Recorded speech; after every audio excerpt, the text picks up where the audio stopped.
Afra'nın halin öyle ya. Fil kostümü giymiş. Sarp'la takılırsa fil de olur, maymun da. Kısacası rezil olur diyelim.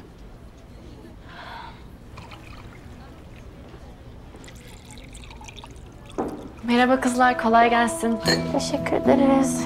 Ben şunları götüreyim, dönünce sen gidersin. Ben su alacaktım da bu bardağı kullanabilir miyim? Evet. Sen de su ister misin? Hayır, sağ ol. Aybike, sen bana bozuk musun? Bir sebep mi var ki sana bozuk olmam için? Hayır, yok canım. Onun için soruyorum. Sen bizi Berk'le içeri girerken gördüğün için böyle davranıyorsun. Hayır. Biz ayrıyız, istediğini yapabilir o. Bir şey yaptı da yok zaten çocuğun. Yapıyor. Sevgilisinden ayrıldıktan sonraki ilk partiye bir kızla gelmek demek bir şey yapmak demek. Ayrıca tanıyorum ben onu. Bana hiç anlatma. Ve bozulmadım, gıcık oldum. Bozulma da zaten. Bak için rahat edecekse söyleyeyim. Ben başkasından hoşlanıyorum. He. Kimden hoşlanıyorsun? Boş ver. Boş ver orasını. Ben seni çok tuttum. Sen işine devam et istersen. Sonra konuşuruz tekrar. İyi, sağ ol.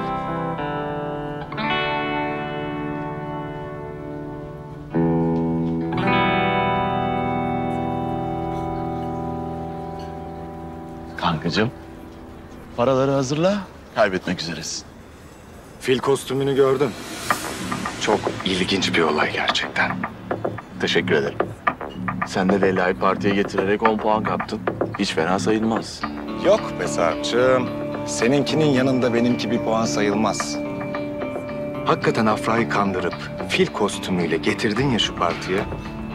Diyecek bir şey bulamıyorum sana. İddia bizim işimiz. Severiz. Nasıl ikna ettin peki? Çok kolay lokma. Kostümlü parti var dedim. İyiymiş. Zaten güzel bir hediye. Pahalı bir araba görünce bunlar löp düşerler. Tecrübeyle sabit. Vallahi çok şaşkınım Sarp'cığım. Yalan yok. Kaç puan topladın sen şimdi? Şimdi şuradan 10, 50 oradan, 40 oradan der. Bayağı öndeyim ben galiba ya.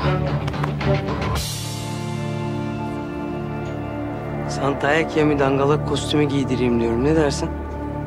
Ne diyorsun lan sen? Şunu diyorum. Şerefsiz! İddia he! Olcan tamam bırak lan. Tamam. Lan öldürürüm seni. Tamam. Dokunmayacaksın. Olcan tamam tamam. Lan çekil. Öldürürüm. Olcan dur. Oğlum dur bırak. Olcan dur. Bırak lan tamam bırak. Bırak. Ay senin ben... Götürürüm lan seni. Lan Olcan. İddiaya girmişler lan iddiaya girmişler. Kızı kostümlü parti var deyip kandırıp giydirmiş geri zekalı. Abi! Abi! Baba! Baba!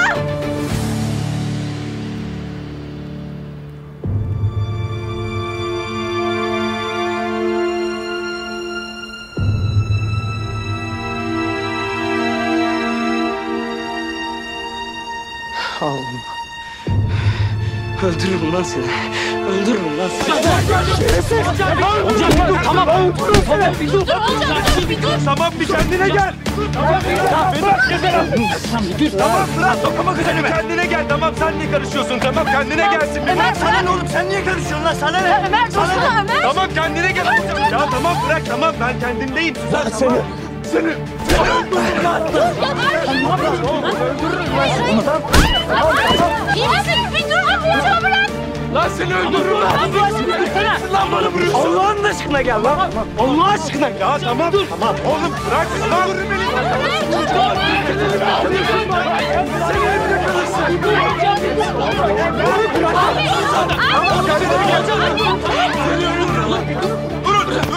Durun kavga etmeyin.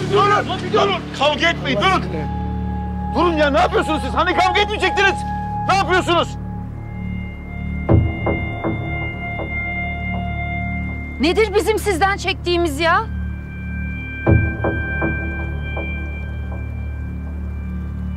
Defolun gidin evimden. Bir daha sizi görmek istemiyorum tamam mı? Hani kavga etmeyeceklerdi Suzan. Bana söz vermiştin ya. Şu işi bile beceremedin Suzan. Şş, alo. Sen önce o sesini bir alçalt. Kiminle konuştuğunun farkında mısın sen? Ya kes bir de seninle uğraşmayayım burada. Ayçem benimle uyuyamayacak mısın? Niye? Daha önemli işlerin mi var? Sen önce Özoğlu'na sahip çık. Efendi.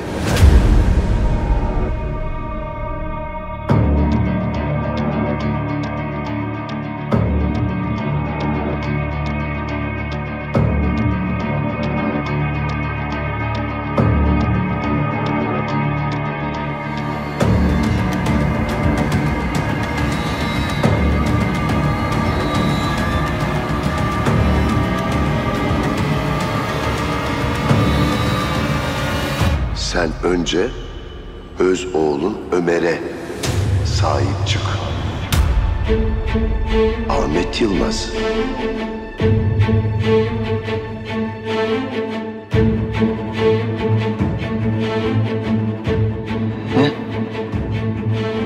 Akif.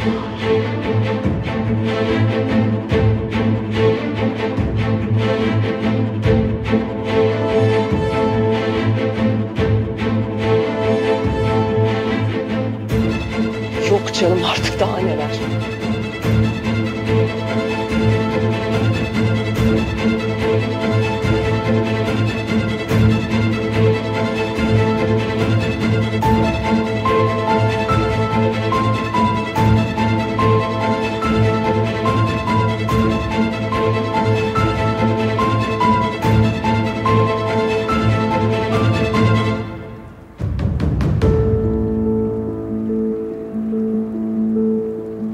Ne oldu? Bir kal geldi sana. Evet. Maalesef Ömerciğim. Hayat bazen böyle, yapacak bir şey yok. Bu adam senin öz baban olduğunu bile bile seni burada it gibi çalıştırdı. Seni evinden kovdurdu, okulundan atmaya çalıştı. İşte ne yapacaksın? Hayat. Bazen bunlar olabiliyor.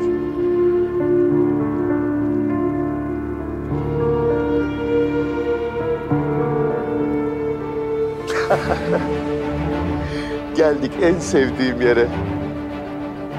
Ahmet, oğluna sarılmayacak mısın? Ha gülüm?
Bugün dünden iyi, yarın belki gökyüzü sızacakmış küçük penceremden.